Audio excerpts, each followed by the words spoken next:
Good morning. एकदा एक कुठल्या तरी टीमचा प्रोजेक्ट हेड असतो. त्याच्या लक्षात येतं की आपले जे टीम मेंबर आहेत हे एकमेकांना कॉम्पीट करून फक्त स्वतःला प्रूव्ह करण्याच्या चक्करमध्ये कंपनीचं काम करतच नाही आहेत. म्हणजे कंपनीचं जे टार्गेट आहे ते अचीव्ह होतच नाही आहे आणि हे आपापसातच खूप कॉम्पीट करत आहेत. तर तो एकदा एक अनाऊन्समेंट करतो की आपल्याला या संडेला सकाळी 7 वाजता आपली आपली सायकल घेऊन यायचं आहे. आपण एक वेगळी ॲक्टिव्हिटी करणार आहे. सगळे खूप एक्सायटेड असतात. सगळे जमतात. एक 12-15 लोकं असतात त्याच्या प्रोजेक्टमधले.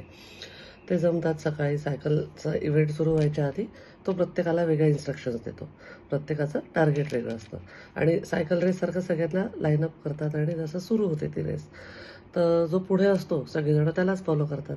त्याच्या पुढे जाण्यासाठी, त्याच्या पुढे जाण्यासाठी आणि थोडं अंतर गेल्यावर जेव्हा आता थोडा मार्ग कमी राहिला असं लक्षात येतं, तेव्हा प्रत्येकाला आठवतं की अरे त्यांनी आपल्याला काहीतरी वेगळं रूट किंवा वेगळ्या इन्स्ट्रक्शन्स दिल्या आहेत. मग ते वापस येतात आणि त्यांना सांगतात त्याच्या बॉसला त्यांच्या की सॉरी, आम्ही ते आमचे इन्स्ट्रक्शन्स विसरूनच गेलो की आमचं टार्गेट वेगळं होतं. आम्ही जो पुढे होता त्यालाच फॉलो केलं, त्यालाच चेस केलं. तर म्हणे आपण लाईफमध्ये पण असंच करतोय. आपण दुसऱ्यांचे आनंद चेस करण्याच्या चक्करमध्ये आपली एनर्जी आणि स्किल वाया घालवतोय. आपले आनंद काय आहेत हे पण आपल्याला ओळखायला पाहिजे आणि आपले टार्गेट काय आहेत. प्रत्येकाचे टार्गेट वेगळे असतात. मागे मी गोष्ट सांगताना विद्याताई काळेंनी सांगितलं होतं अप्रिसिएशनचा किस्सा. तर त्यांनी म्हटलं होतं की अप्रिसिएशन आपल्याला करता आलं पाहिजे. मुलांची मार्कलिस्ट जेव्हा मिळते, आपल्याला माहीत असतं मार्क कमी आहे. मुलांनाही माहीत असतं मार्क कमी आहे. पण मार्क कमी आहे म्हणण्यापेक्षा पण तुझी अक्षरं चांगली आहेत, असं जर का म्हटलं, तर त्या मुलाला अजून चांगला ताव येतो आणि तो अजून चांगला अभ्यास करतो. तसंच त्याच गोष्टीत मी सांगितलं होतं, माझी एक मैत्रीण आहे मुंबईला, मंजू. तिने सांगितलं तो नावासकट हा किस्सा सांगितला तरी चालेल. तिचं नवीन-नवीन लग्न झालं, तेव्हा ती पहिल्यांदा जेव्हा माहेरी यायला निघाली, मुंबईला असायचे ते.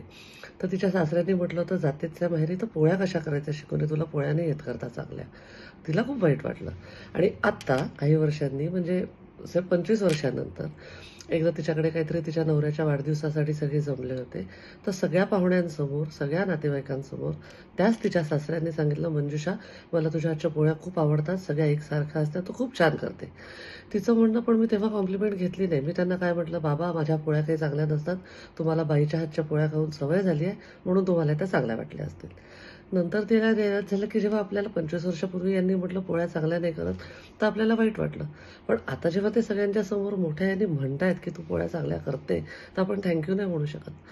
अप्रिसिएशन करता आलं पाहिजे, कॉम्प्लिमेंट घेता आल्या पाहिजे, दुसऱ्यांना कॉम्प्लिमेंट देता आल्या पाहिजे आणि आपले टार्गेट काय हे ठरवता आलं पाहिजे. आपण काही चेस करत सुटलो, तर जे आपल्याला येतं ते विसरून आपण दुसऱ्यांच्याच ह्याच्यात गो विथ द फ्लो. आपण पोरां नाही, सगळे इंजिनियर बनतायत का? इंजिनियर बना.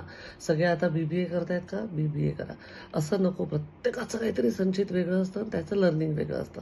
त्याच्यामुळे त्याला जे जमतं, जे आवडतं ते आनंदाने करू द्यावं, त्याच्यातच तो पुढे जाईल.